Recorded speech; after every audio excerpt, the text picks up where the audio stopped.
اور میں نہیں چاہتا کہ یہاں تمہیں کوئی نقصان پہنچے، اس لیے میں نے فوری طور پر تمہیں یہاں سے ہٹانے کا فیصلہ کیا ہے۔ مجھے اپنے خلاف اس اندرونی سازش کا کچھ اندازہ ہو رہا ہے، میں نے مہاراج کے خاموش ہونے پر مسکراتے ہوئے کہا۔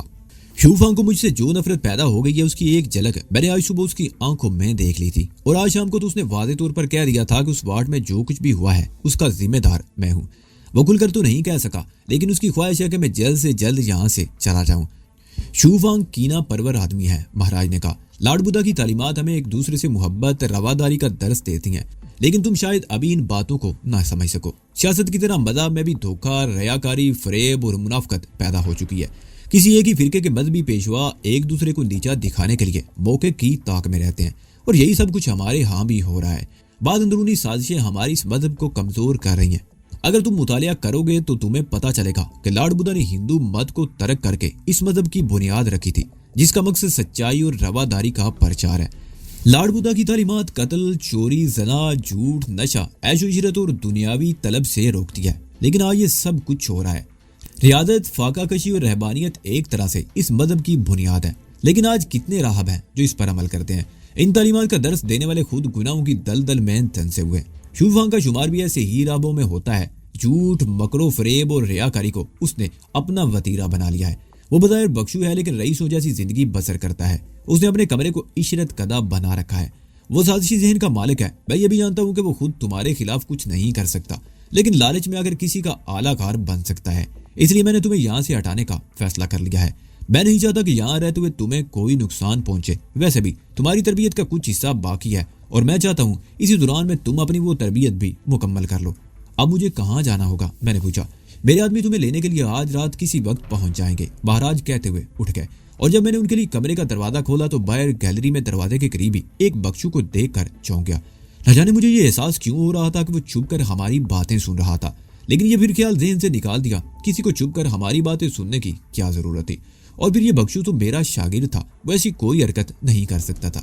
وہ ہم دونوں کو دیکھ کر جھک گیا اور مودمانہ انداز میں ایک طرف کھڑا ہو گیا۔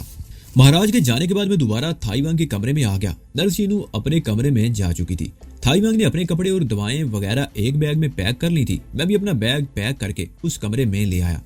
تھوڑی دیر بعد نرس شینو بھی اپنا بیگ لے کر اس کمرے میں آ گئی۔ تھائی وانگ اگرچہ اب پہلے سے بہتر تھی، وہ دوائیں خود استعمال کر سکتی تھی۔ اب اگرچہ اسے نرس کی ضرورت نہیں تھی، لیکن چونکہ مہاراج نے اس سلسلے میں کوئی خاص ہدایت نہیں دی تھی، اس لیے اگر شینو ہمارے ساتھ جا رہی تھی تو ہمیں کیا اعتراض ہو سکتا تھا۔ رات 2 بجے مہاراج کے آدمی ہمیں لینے کے لیے پہنچ گئے۔ ان میں ایک کانگ تھا اور دوسرا چیانگ۔ کانگ کو دیکھ کر مجھے اطمینان ہوا کہ جان پہچان کا آدمی تو تھا۔ اکبی گلی والی دروازے کے سامنے سیاہ رنگ کی ایک وین کھڑی تھی۔ ہم تینوں کو وین کے پچھلے حصے میں بٹھا دیا گیا۔ چیانگ نے ڈرائیونگ سیٹ سنبھالی اور کانگ اس کے ساتھ پیسنجر سیٹ پر بیٹھ گیا۔ شہر کی سڑکیں سنسان تھی، کسی سڑک پر کوئی اکا دکا گاڑی ہی نظر آ جاتی۔ چیانگ وین کو مختلف سڑکوں پر دوڑاتا رہا۔ میرا خیال تھا کہ وہ اس بات کا اندازہ لگانے کی کوشش کر رہا تھا کہ تعاقب تو نہیں ہو رہا۔ پھر مطمئن ہو کر اس نے گاڑی ایک کشادہ سڑک پر موڑ دی۔ یہی سڑک آگے جا کر ہائی وے 3 سے جا ملتی تھی۔ 4 میلی سی ہائی وے پر مشرق کی طرف سفر کرنے کے بعد وین جنوب کی طرف ایک اور ہائی وے پر مڑ گئی۔ سڑک کے دونوں طرف چھوٹی چھوٹی پہاڑیاں تھیں جن پر سبزے اور درختوں کی بہتات تھی۔ تقریباً 2 گھنٹے اس ہائی وے پر سفر کرنے کے بعد وین پہاڑیوں میں ایک اور تنگ سی سڑک پر مڑ گئی۔ یہ کوئی باقاعدہ سڑک نہیں تھی، ایک تنگ سا پتھریلا راستہ تھا جو چھوٹی چھوٹی پہاڑیوں میں بل کھاتا ہوا چلا گیا تھا۔ وین کی رفتار بہت ہلکی تھی اور پھر تقریباً 40 منٹ بعد وین ایک جگہ رک گئی۔